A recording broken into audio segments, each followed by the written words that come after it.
Good early afternoon. We are live. I just ran into the studio. I'm Andy Andrews, and you have joined us here on the Blue Plate Special, live from Wisdom Harbor Studios here in Orange Beach, Alabama. And we're here at the wharf. Beautiful location, beautiful day. Man, it's a pretty day. And you can come and just hang around on the escalator statues if you'd like, or just walk from shop to shop. And we're excited about being here today. If we got a great show too. I'm just telling you, we got some stuff planned, man. I mean, if you watch us regularly, you know it doesn't look like we plan much, but we've got some stuff planned today. If you're new here, if you're on Facebook, welcome.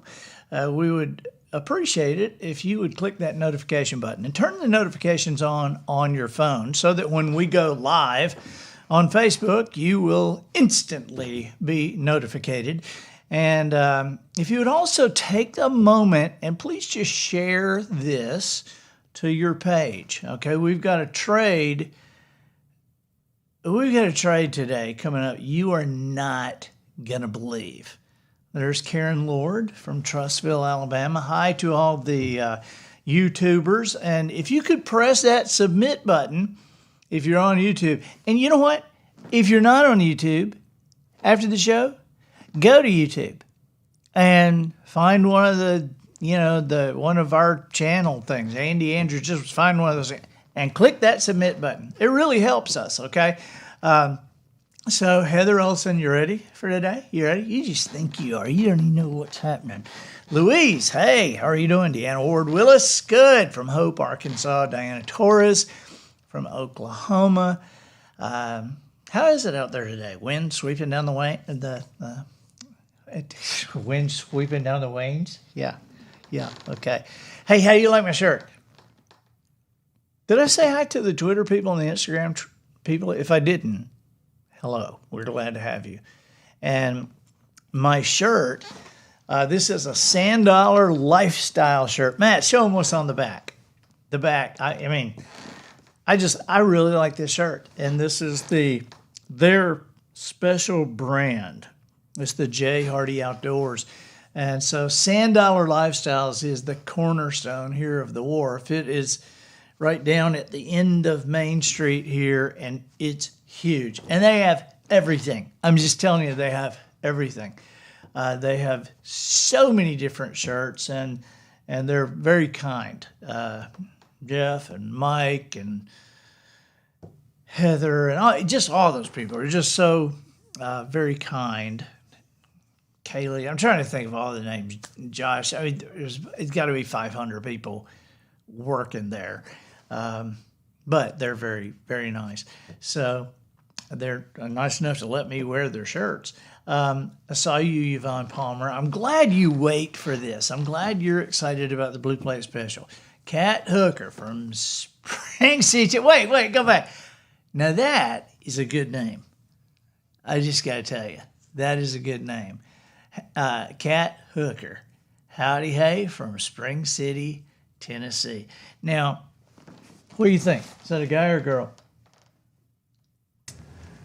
I feel like I've seen him before. I think it's a guy. I think he goes by Catfish Hooker. I think. Oh, really? I think so. I'm not sure though. Catfish Hooker. Well, maybe he'll come in and tell us. Okay. And who is that from Mississippi? Margaret Davis from sunny Mississippi. You know, Mississippi is an amazing state. It's not only the state in which my wife was born, it's the only state that somebody asked me the other day, they said, are there really a lot of pretty girls in Mississippi? And yes, there are. I mean, I'm just telling you, as somebody who has traveled to all 50 states, there are some states that the people just aren't as pretty. Okay, now I don't know if that's your state or not. I'm not going to say some of the states that, in my opinion, the people aren't so pretty. But there are some states that you can go, I breed offensive linemen in this state because it's like thick-ankled people. You can just tell. But in Mississippi, they asked me, they said there are really a lot of good-looking girls in Mississippi. Let me just put it this way. Mississippi's the only state in the nation that redshirts Miss Americas. Okay, so there you go. Hoss Mack, man, I'm glad you're on. Hoss, I am embarrassed. The committee embarrassed me the other day. I said when I put those trade offers in front of the committee, what were we trading? We were trading.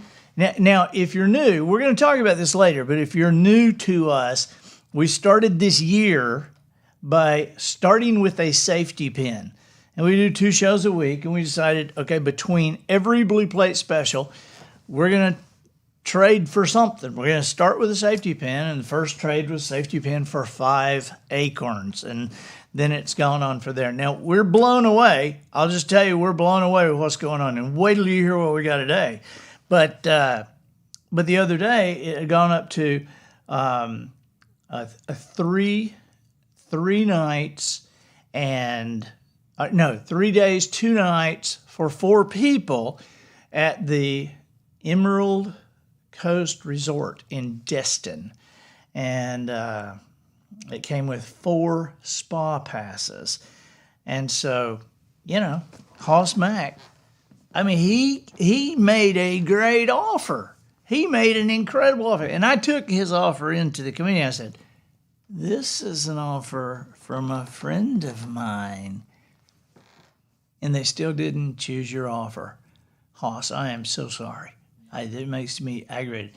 You know what they did choose, right? The 3 tickets to the Alabama-Tennessee game. So we'll tell you later what that has got.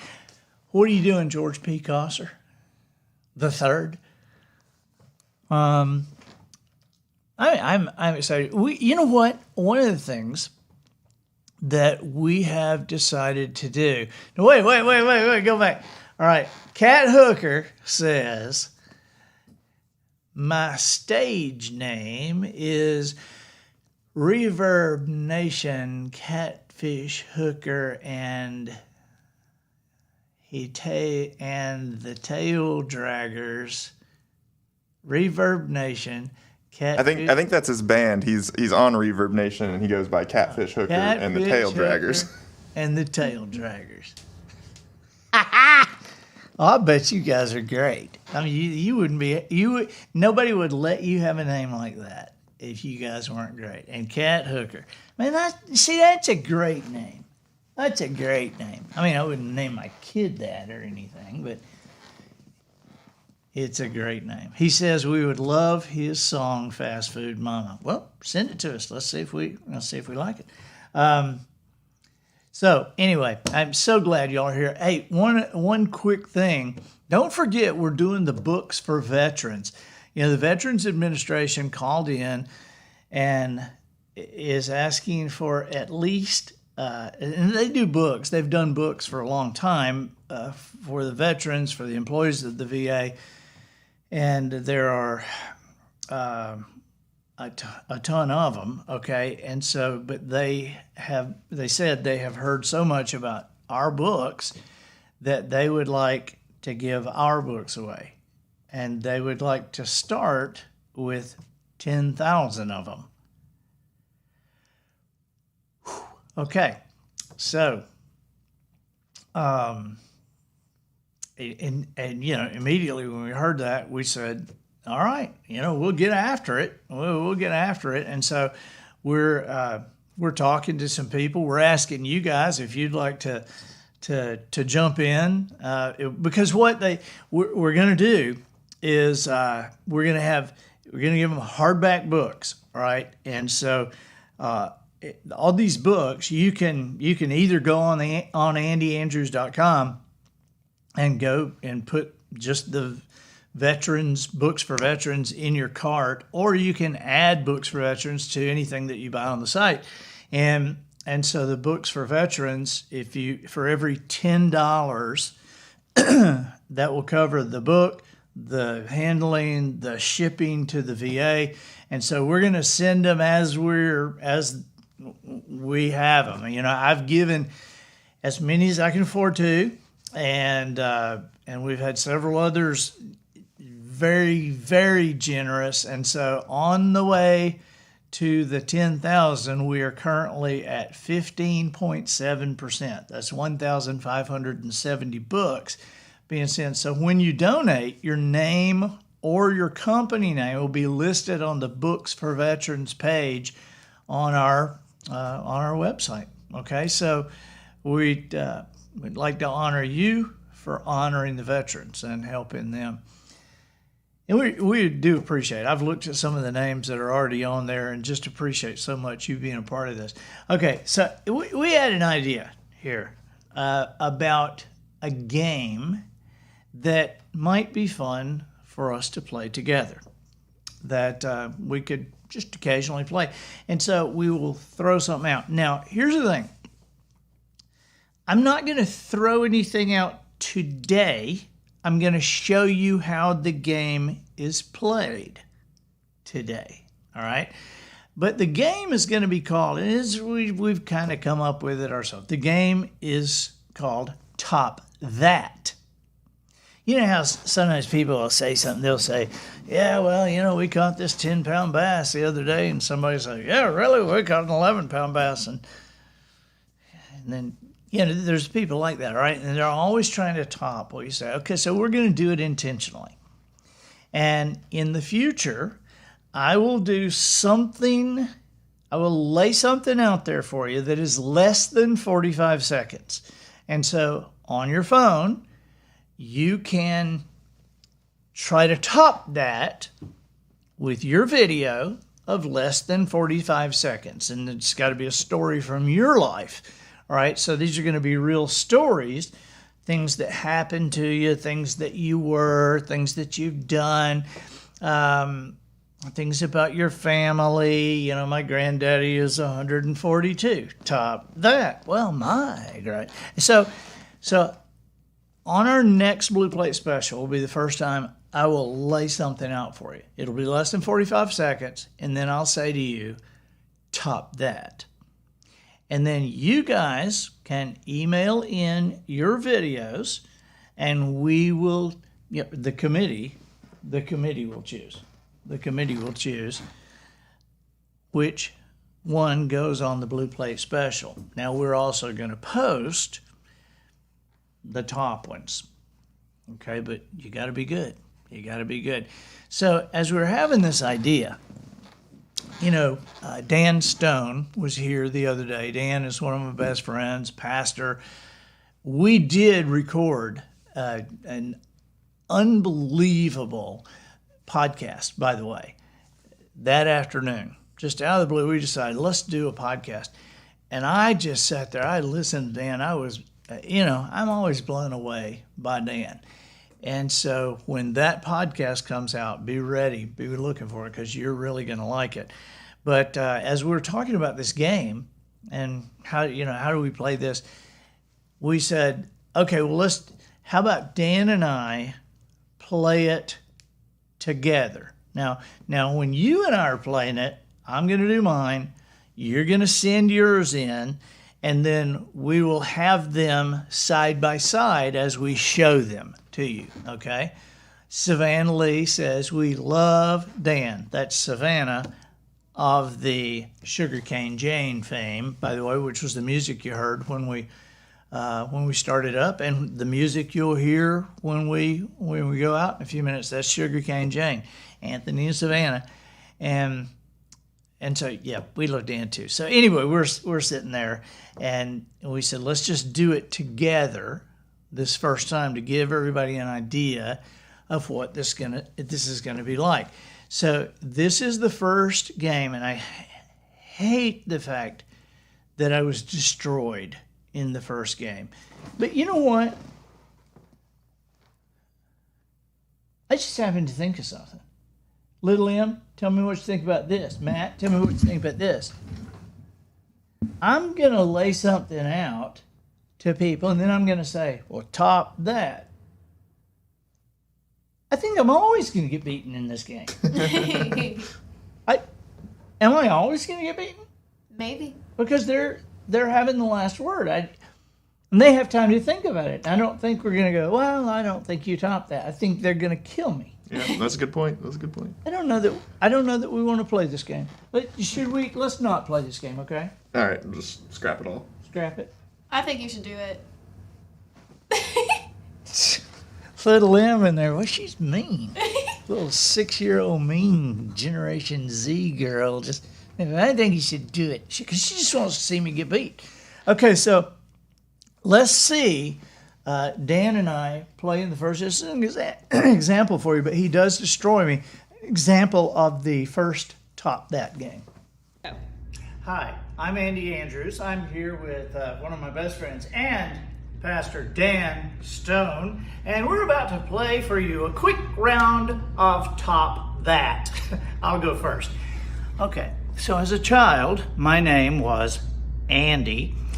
We lived across the street from a kid whose name was Randy, and our next door neighbors had a dog named Brandy. And so every time somebody would lean out the doors and go, Randy, all of us would go,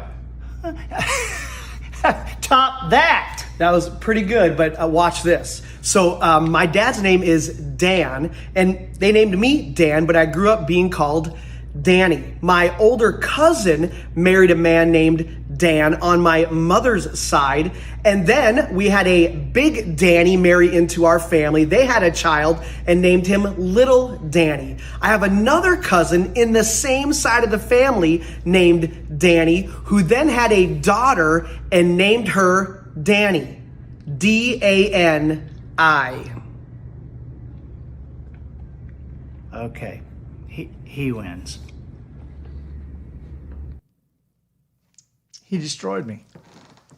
That is amazing.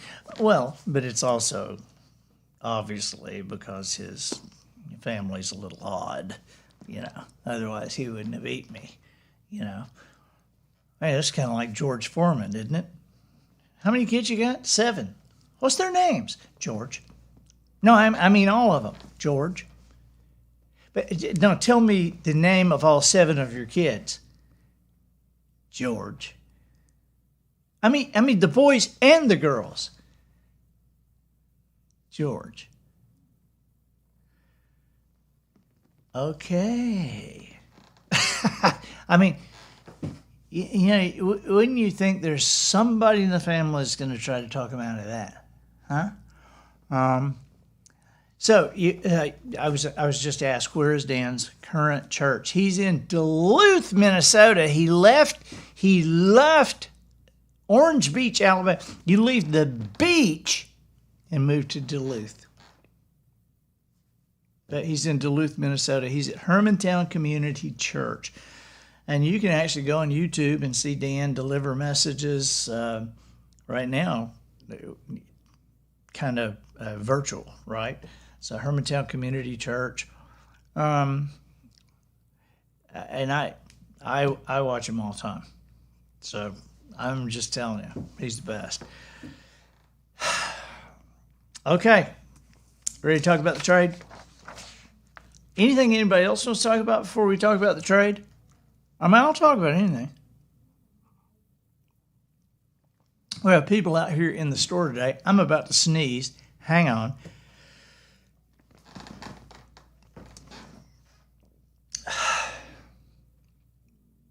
I learned to sneeze that way in church.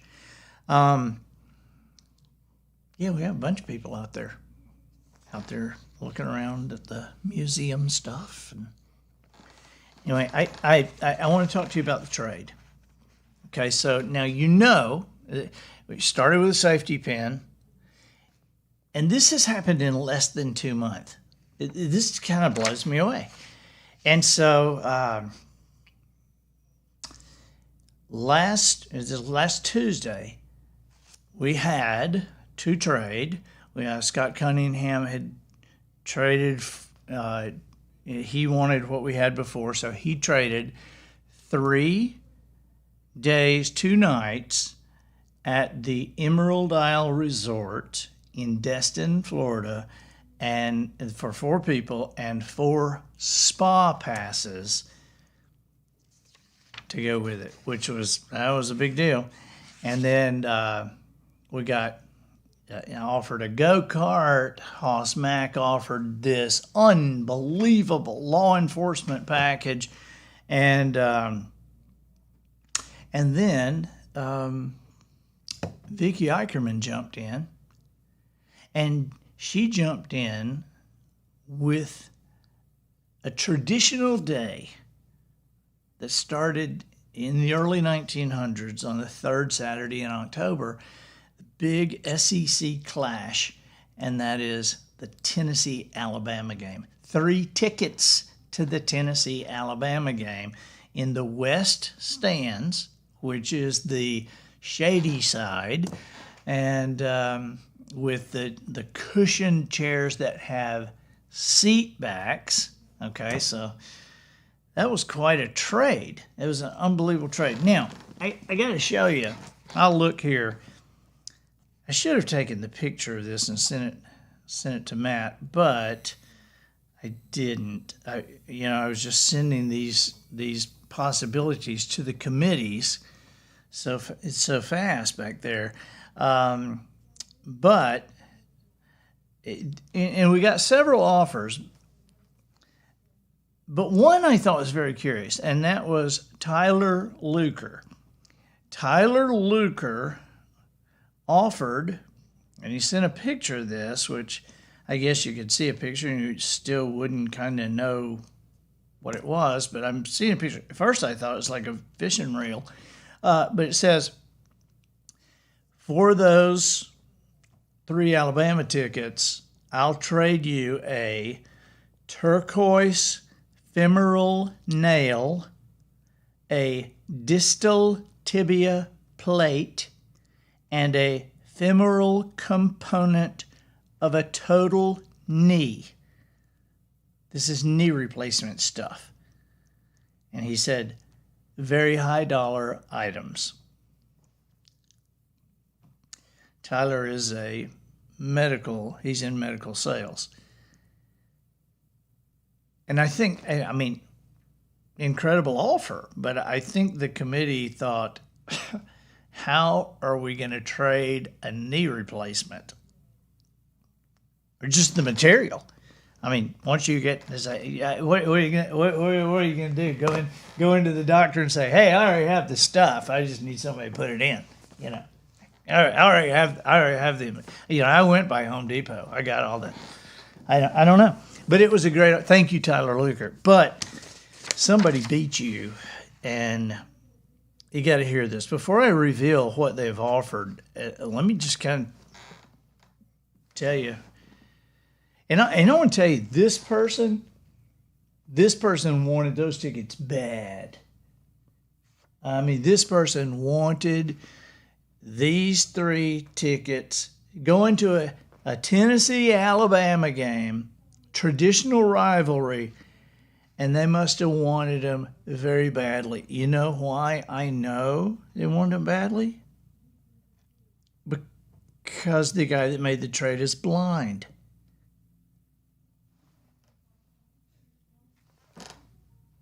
I mean, I'm just saying. He's blind.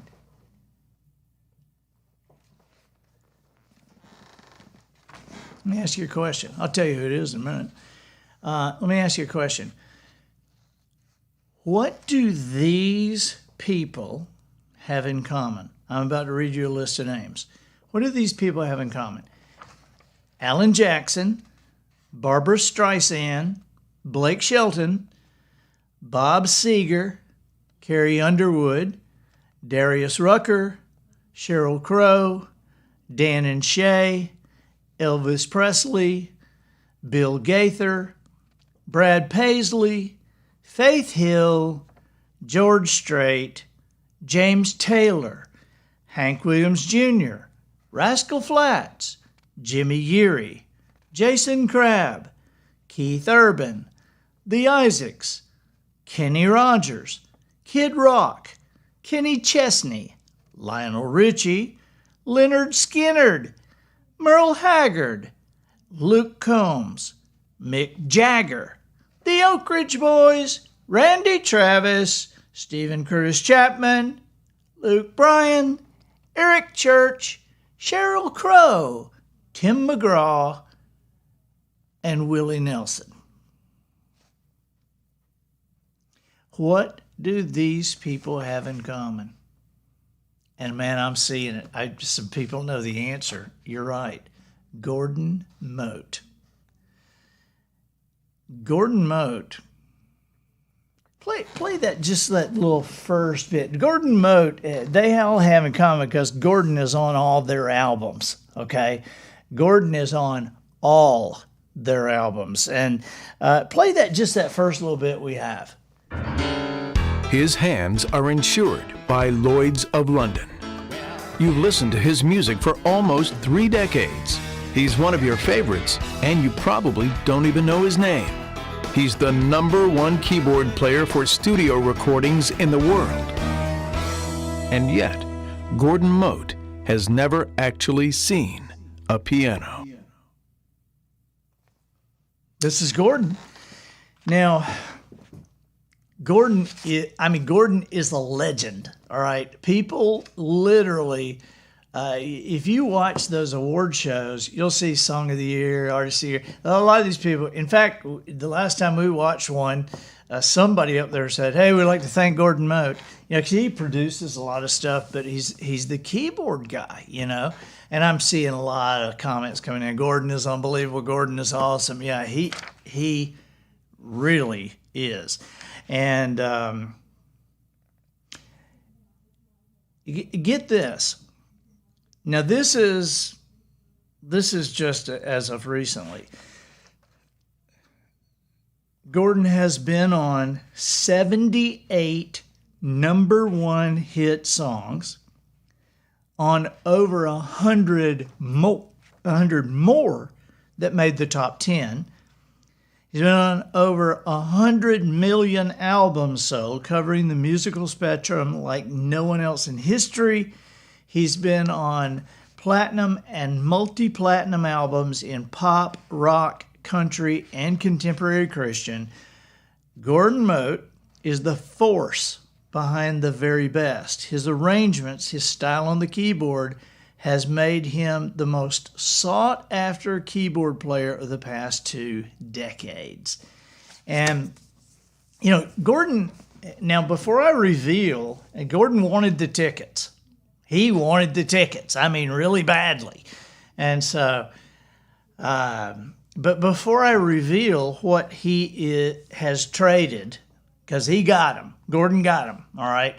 And so before I reveal what he got, I want to just tell you just a little bit more about Gordon. Now, this is the most amazing guy, so sweet, just so funny, and just the easiest guy to be around that you've ever seen, you know, and just so much fun. He and his wife, Kimberly, are just awesome people, great kids. Now, a few years ago, a lot of times Kimberly would take the kids to school. Everybody get in the car. And Kimberly would take the kids to school, and then she would drop Gordon off at the studio.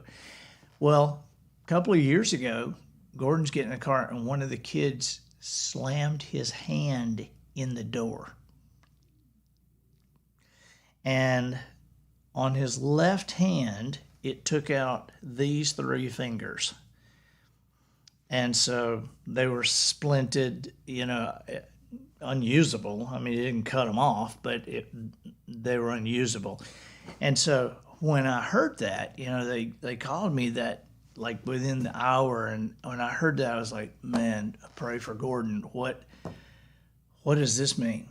You know, what does this mean? And it was horrific, you know, but it's probably more horrific in my mind than it was Gordon's mind. Now, I have watched Gordon play a lot, and I've been amazed that, I mean, he'll play along, and then sometimes he'll turn his hand over, and he'll play upside down. Then sometimes he'll be playing, and he'll turn his hand around, and he'll be playing this way. it's just bizarre. So I'm nervous and really, I'm praying for Gordon, his hand, the situation. And so I talked to him a couple times, but I talked to him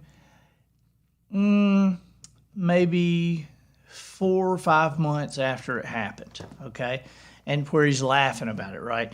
Now, I had called Bob, his manager, during that time, and I said, how is he doing? And Bob said, Gordon is a freak. He said, he is playing with the 5 fingers on his right hand and the thumb and forefinger on his left hand, and he has not missed a concert, has not missed a studio session, and nobody knows he's hurt. And he said, I just can't even believe it. And so I talked to Gordon like 4 months after it happened, and Gordon's laughing about it. And he said, yeah, it was kind of funny. He said, actually, there have already been 3 songs go number 1 that I did with just those fingers like that. I said, you have got to be kidding. And he said, we were in one session, and the producer came over, and, I'm shoved over in the corner there. And he said, the producer came over, and when he saw my hands, he said, are you, what? And Gordon said he didn't know what to say. And I'm like, yeah, I got it. I'm fine. But I mean, nobody even knew, right? So Gordon is just a great guy. Well, there's been a couple of times on some of my corporate events that I've heard, these people say, we're not sure who else to get. And I said, you want me to tell you? I mean, Jimmy Yeary is speaking too, but Gordon is also speaking, delivering a message out there, doing events where he delivers a message. And so kind of started this with, he came to a couple of my events, and I would interview him on stage and then just kind of leave the stage and let him take it from there. And so Matt and I looked through some of the stuff, and we thought you might want to see a little bit of one of those corporate events. And so this is just Gordon and I talking on stage. I can't exactly remember where this was, but I know this was for a Fairway Independent Mortgage event. And everybody, I mean, I don't care, but if I had a shaky ego, I'd never take Gordon with me, because they liked me, okay, but they loved Gordon. So anyway, show this. Ready? Lionel Richie. Okay, Lionel Richie is the man. I grew up talking about dreams. I thought, man, if I could just meet Lionel Richie. I still hear it. Because everybody grows up. If you're a piano. Okay, we stopped. Because I want you to start over that part, all right? Because I want to tell you what we're doing. I forgot to tell you what we're doing. I was asking him about some of these people. See, this is not even a complete list of the people he's worked with. And I was asking him some of these people, and I said, Elvis? Dude, aren't you too young to have worked with Elvis? And he said, well, yeah. He said, but when they remastered his stuff and did the duets album, all these different people doing duets with him, they brought me in, and I remastered all the keyboard stuff. And he said, it was kind of freaky listening. He said, I've got the original session in my headphones, and I'm playing along with the original session, and I hear Elvis going, hey, we're going to start this. Hey, come here. Bring me my pills and my jelly donuts, or whatever he said. I don't know what he said, but Gordon said, I'm listening to it. It's like Elvis is in the room. And so he did that. And so when we're on stage, I started asking him, I said, it's got to be kind of crazy doing these recording sessions with these people, because you're getting to watch well, you're not watching it. I took Gordon, by the way. Gordon and I were in Alaska together one time, and I took Gordon on a whale watching trip because they had said that If anyone in your party does not see a whale, everyone gets their money back. So Gordon went with me. Well, what you sure. So anyway, it's got to be amazing to sit in the studio with some of these stars and just watch the behind the scenes thing. And so I've asked him about this, and I know some crazy stories.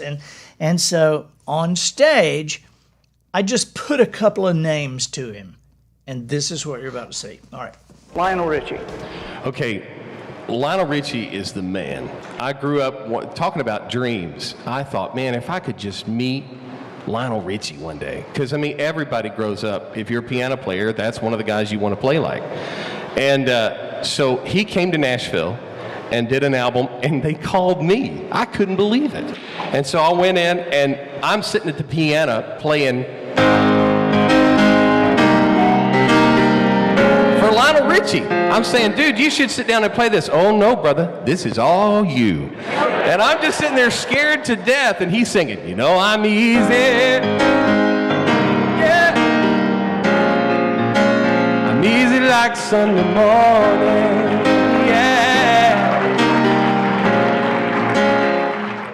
Mick Jagger. Okay. Now, That just seems so odd to me. well, and the Mick Jagger thing was really, really odd. I'll be honest with you. Because I didn't know anybody who knew them. But it turned out that he wrote a song with Brad Paisley.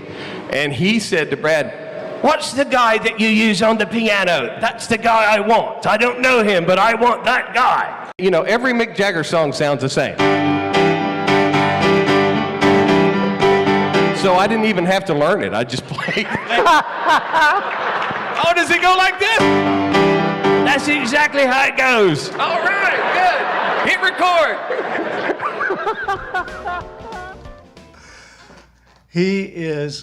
He's a mess. A lot of fun. And so he got the tickets. Sandra asked, "Do you have all your books at the wharf to buy?" Yes, we do. And they're all autographed and spread all over. And so, is it more than you can get on the website? I don't think so. No, we got everything. You've got some of your out of print stuff here that we don't have online. Really? Mm-hmm. Oh, okay. Well, there you go. And we also there's also the museum stuff and I say the museum stuff. It's just memorabilia from the Andy Griffith Show and stuff from World War II and stuff from my time as special ops and some stuff from the books. And so, there's a ton to see here. All right, so you want to know what Gordon provided? We got this written down here. But so Gordon got the 3 tickets for the Tennessee-Alabama game in Tuscaloosa, Alabama, 3rd Saturday in October. 3 seats in the West stands, the shady side. And so Gordon and he sent this in, and I took it, of course, right to the committee. And he said, "I want those tickets. And I would be willing to trade a lunch and then the rest of the afternoon hanging with me in the studio as I work with one of today's best known artists." It's a chance for 2 people to be behind the scenes while a song is being recorded. So I said, let me just make sure I have it. So I'm asking you, so tell me, can you tell me like a name and he said, well, it's for 2 people. He said, I don't know what my schedule is going to be, but it will be a mainstream artist. He said, yesterday I worked with Dan and Shay. Today I'm working with Blake Shelton, and those are the types of people I work with on a daily basis, so it'll be somebody they know. He said, I'm also producing, is it Todd Tigman, who won The Voice last year. So in any case, Gordon says whoever wins this can, whoever makes the trade for this can get in touch with him, and they'll figure out whatever day works. He'll give you kind of a schedule. Say, do you want to come in and see him? Do you want to come in and hang out with her? But this is amazing. Yeah, that's really cool. I mean, this is amazing. So somebody, that's what we have. So between now and next Tuesday, which is the next Blue Plate, between now and next Tuesday, come on, you guys. I mean, let's hear what you got. What are you gonna put up? What do you want? Who wants to do this? I think this is. I mean, this is different than like a hog hunt, or is different than the resort, because you can buy those things. You can't buy this. You could buy the tickets to the Alabama-Tennessee game, but you can't buy this. Judson Perkins says, trying to think of what I can trade. My child? No, we don't take humans in trade. Sorry. But we do, as the car commercial I grew up with said in Dothan, Alabama, we do trade anything from steamboats to billy goats. So be imaginative, come up with something great. And you guys have a great weekend. I love doing this with you guys. I hope you are enjoying it as much as I am. I appreciate you very much. See you soon.